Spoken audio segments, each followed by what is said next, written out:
So here's how trust drops on your team. I saw this happen all the time in the NFL.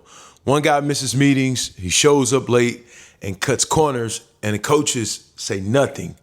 And the team notices it. That's when trust starts to drop, not just because of what the player did, but because what the coach didn't address.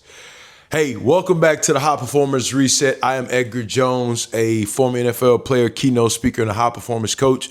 This is a space where high performers slow down so they can execute better in their personal and their professional lives. So today we're talking about trust because as leaders, we tend to think trust breaks from one massive moment. But most of the time, it drops slowly through what we leaders allow or ignore or avoid addressing. I remember being in the locker rooms where everyone knew who was slipping. Guys showing up late, missing assignments, cutting corners in practice. And what always mattered most wasn't just the player's behavior, it was the response from leadership. Because when nothing gets addressed, the message to the team becomes, this must be acceptable.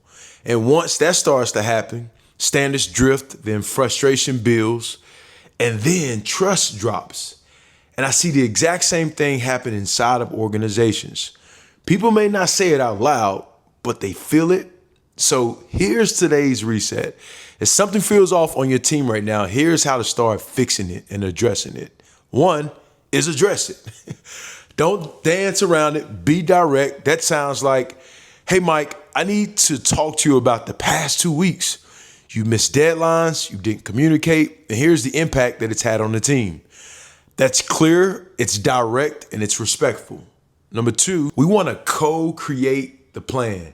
Don't just call out the issue. We want to define what better looks like. So that sounds like, hey, Mike, in this role, consistency and communication matter. Tell me what needs to change. What can you commit to? Because accountability works better when people have ownership. Three, we want to track it. Follow up. Don't assume one conversation fixes everything. Sounds like, hey, Mike, let's check in again in 2 weeks and make sure we're seeing progress. If things don't change, we'll need to address this again. That's leadership. Not avoiding the conversation, not hoping it fixes itself, but protecting the standard.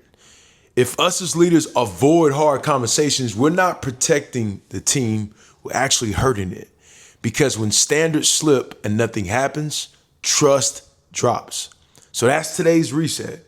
If this episode connected with you, make sure you hit that like and subscribe button so you don't miss future episodes of the High Performance Reset. And until the next time, I'll see you for the next reset.